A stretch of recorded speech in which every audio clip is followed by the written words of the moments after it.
Há pouco mais de 20 anos, o conceito de cidadania ficou mais próximo da população. A Lei Federal 10.259, de 12 de julho de 2001, criou os Juizados Especiais Federais, a fim de processar, conciliar e julgar causas de competência da Justiça Federal até o valor de 60 salários mínimos e infrações de menor potencial ofensivo.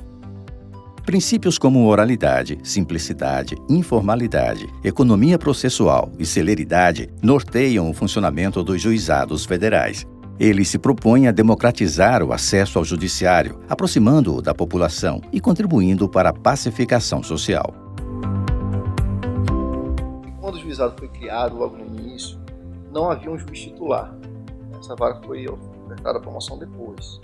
E a vara funcionou uma espécie de sistema de rodízio, que alguns juízes se revezavam atuando na vara. Cada um tinha um dia para trabalhar na vara. A gente precisou se reunir, os poucos juízes que tinham na época, para que cada um pegasse 2 funcionários de suas varas e cedesse para o juizado. Os juízes novos que tiveram lá abraçaram a causa e verificaram que era uma forma de abrir as portas das pessoas hipossuficientes para a justiça, né, para a prestação jurisdicional, ou seja, para o efetivo exercício da cidadania. As pessoas tinham seu benefício negado no INSS, a maioria delas se conformava, algumas entravam com ações no interior, no âmbito da Justiça Estadual, num rito não tão célere como o dos juizados, né, sujeito a recursos para o tribunal em Recife, aos tribunais superiores em Brasília, né, quer dizer, uma justiça menos efetiva do que representa os juizados especiais federais. O início do processo de implantação em Alagoas contou com um rodízio de magistrados para garantir o atendimento inicial. As demandas foram surgindo e a Justiça Federal em Alagoas não parou de crescer. A promoção de mutirões e atendimentos itinerantes foi o caminho encontrado nesse processo de amadurecimento do Judiciário Federal no Estado, com o objetivo de dar celeridade às demandas dos jurisdicionados.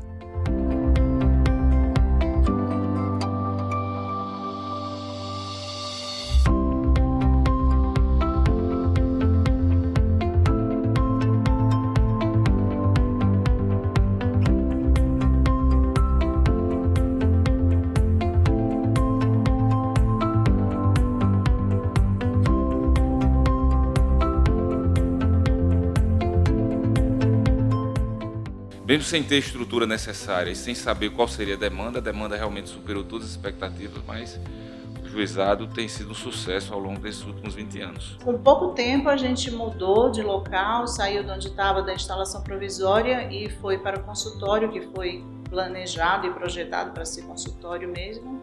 O doutor André Granja sempre foi muito criterioso e ele viu realmente a necessidade de aumentar o quadro dos peritos. E aí aumenta os quadros do perito, aumenta as salas dos peritos. E hoje a gente tem um setor bem direcionado, assim, onde só funciona as salas dos peritos médicos. O acesso à justiça se tornou presente também nos interiores, alcançando as pessoas que não tinham condições de se deslocar até a capital. O colega ligava para vamos fazer mutirão e tal, e eu, bora aí, ia todo mundo para lá, para apreciar benefícios previdenciários que nunca haviam sido concedidos, exatamente pelas dificuldades que a justiça tem e esses garotos fariam. E era um trabalho que não só era gratificante como resultado, porque tudo era julgado ali naquele final de semana, naqueles dias, como também porque promovia uma união entre juízes, servidores, as pessoas criavam um vínculo maior até com a instituição. Na época que nós começamos a funcionar em Arapiraca, era numa casa alugada, onde as salas mal tinham divisórias, muitas salas nem ar-condicionado tinham instalados ainda. Começamos por Arapiraca, instalamos uma vara, depois instalamos uma outra vara, depois União dos Palmares, posteriormente Santana do Ipanema. A instalação, com esse crescimento da Justiça Federal, a nomeação de novos juízes, nós, ao mesmo tempo, objetivamos uma cultura com o apoio dos colegas e com essa continuidade, não é? A continuidade do trabalho. Quem busca esse atendimento nem sempre consegue o deferimento. Quando isso acontece, é possível recorrer à turma recursal.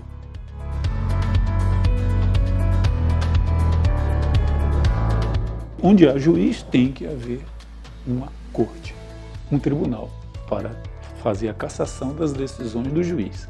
E aí se criam as turmas recursais. São criadas as turmas recursais, com a participação do Dr. Sebastião e minha. E aos poucos foram criando cargos, né? Funções comissionadas ou funções gratificadas, não propriamente cargos, funções, né? Para cada membro da turma recursal.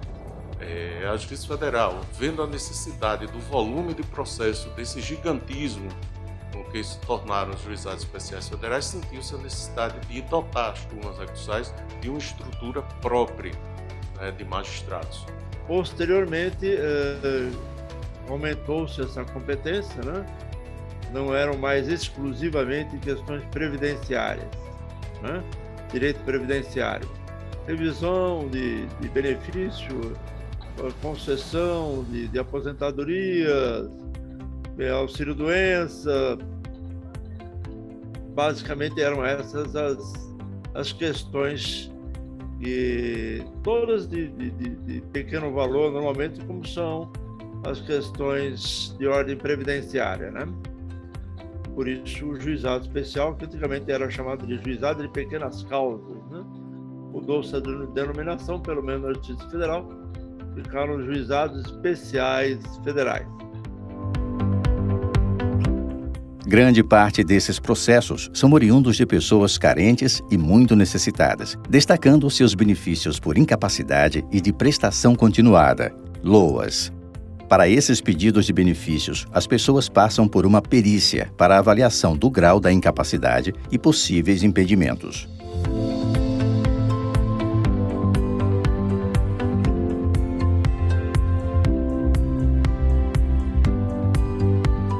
Toda causa, todo julgamento é especial, porque sempre do outro lado tem alguém que está querendo satisfazer uma pretensão, que a gente chama de o bem da vida. Então ele está querendo que o juiz aprecie o direito que ele acha que tem. E, obviamente, todo mundo que entra na justiça pensa que tem direito. Então a gente tem que ter muito cuidado, porque cada caso é especial. Eu me lembro, eu estava no interior fazendo uma audiência dessa de previdenciária, e foi um momento que foi feito um acordo, né? E aí eu cheguei para... Era uma senhora idosa, eu disse: olha, a senhora, foi feito um acordo, e a senhora conseguiu o benefício, a senhora vai estar aposentada. E a mulher desabou a chorar na minha frente. De repente, começou a chorar. Ai, doutor, muito obrigado. Saiu de lá, me abraçou, assim, queria me beijar. E eu fiquei, completamente desarmado, né? Eu tava lá, eu nunca tinha acontecido nada parecido comigo, né? E aí foi a primeira vez que eu me emocionei numa audiência. Nós temos no juizado especial uma ferramenta indispensável para a prestação jurisdicional que a gente busca, né, através da justiça. Todo mundo que tem um problema, eu sempre digo isso, todo mundo que tem um problema quer uma solução imediata. Então a gente teve no juizado realmente esse respaldo de conseguir uma celeridade, conseguir atingir realmente os nossos objetivos e uma resposta para o nosso cliente dentro de um tempo bastante razoável.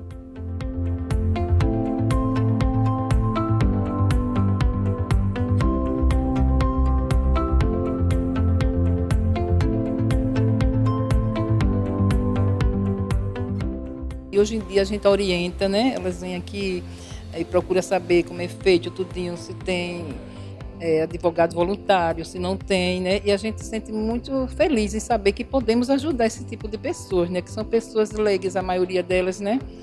E é um trabalho gratificante. A gente está muito próximo do jurisdicionado, é uma justiça muito rápida, muito eficaz, né? Existem casos que em 2 meses a parte autora já está com o benefício concedido. Então, assim, é um tipo de justiça que traz muito orgulho para a gente, porque a gente percebe que está sendo feita uma justiça ali na prática, né? A gente vê o resultado prático ali das pessoas.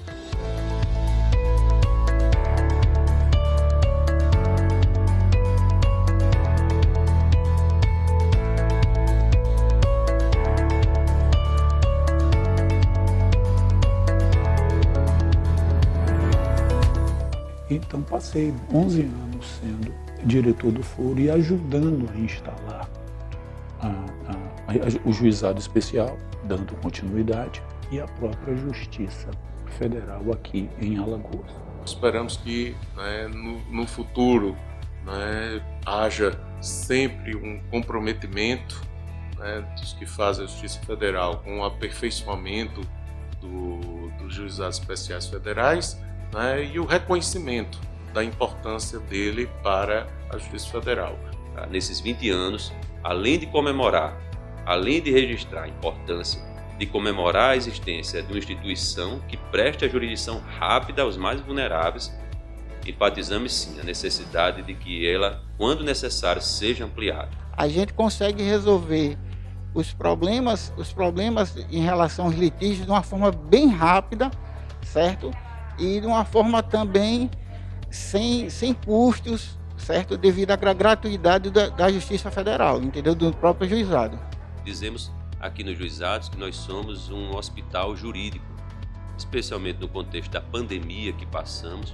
Muitos alagoanos, alagoanas chegaram aos juizados pedindo um auxílio emergencial diante da dificuldade financeira, desemprego, passando situações de necessidade, infelizmente, mas nessa conjuntura os juizados deram a resposta no contexto de pandemia, tanto em relação aos auxílios emergenciais, como também aos outros benefícios que são pedidos constantemente aqui.